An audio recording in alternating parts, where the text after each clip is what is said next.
ओम नमः शिवाय. नमस्कार मंडळी, मी ज्ञानेश्वर आपल्या ट्रेंडिंग ज्ञान या चॅनलवर आपल्या सर्वांचे स्वागत करतो. चला तर आज आपण पाहणार आहोत हरितालिका व्रताची कहाणी. तरी तुम्ही लक्ष देऊन ऐकावे. एके दिवशी शंकर पार्वती कैलास पर्वतावर बसले होते. पार्वतीने शंकराला विचारले, भगवान, सर्व व्रतात चांगले व्रत कोणते? असे व्रत सांगा, श्रम कमी आणि फळ पुष्कळ. असे व्रत असेल तर मला सांगा, आणि मी कोणत्या पुण्याने आपल्या पदरी पडले हेही मला सांगा.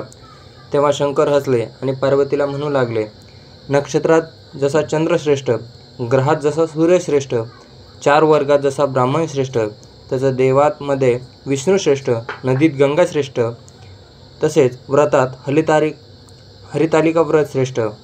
ते मी तुला आज सांगतो. आणि हेच तू पूर्वजन्मात हिमालयात केलं, त्याच पुण्याने तू मला प्राप्त झालीस. हे व्रत भाद्रपद महिन्यातील पहिल्या तृतीयेला करावे. ते पूर्वी कसे केलेस ते मी तुला आता सांगतो. तू लहान असताना मी तुला प्राप्त व्हावं म्हणून तू तप केलेस. 64 वर्ष तर झाडांची पिकली पाने खाऊन राहिलीस. थंडी, ऊन, वारा, पाऊस सगळं सहन केलं. आणि तुझे हे सर्व कष्ट पाहून तुझ्या वडिलांनी फार दुःख झालं. अशी कन्या कोणाला द्यावी अशी चिंता त्यांना पडली. तितकाच तेथे नारद मुनी आले. हिमालयाने त्यांची पूजा केली व येथे येण्याचे कारण विचारले.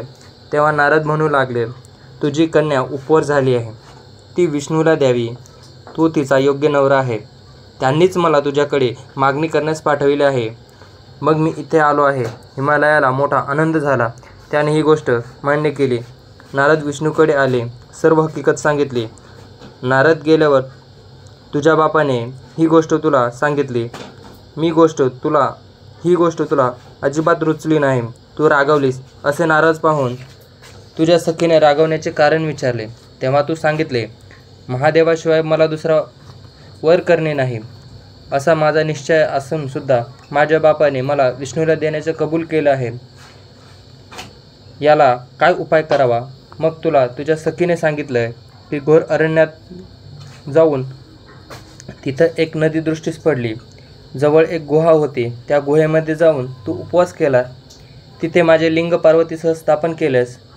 त्याची पूजा केली. तो दिवस भाद्रपद शुद्ध तृतीयेचा होता. रात्री जागरण केलंस. त्या पुण्याने इथं माझं आसन हल्ले. नंतर मी तिथं आलो, तुला दर्शन दिले आणि वर मागण्यास सांगितले. तू म्हणालीस, तुम्ही माझे पती व्हावे, याशिवाय दुसरी कोणतीही इच्छा नाही. नंतर ती गोष्ट मी मान्य केली.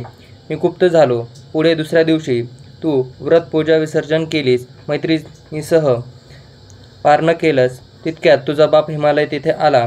त्याने तुला इकडे पळून येण्याचे कारण विचारले. मग तू सर्व हकीकत सांगितलीस. तेव्हा त्याने तुला मला देण्याचे वचन दिलं. तुला घेऊन घरी गेला. काही दिवसांनी चांगला मुहूर्त पाहून तू मला अर्पण केलेस. अशी या व्रताने तुझी इच्छा पूर्ण झाली. या व्रताला हरितालिका व्रत असं म्हणतात. तर ही होती हरितालिका व्रताची कहाणी.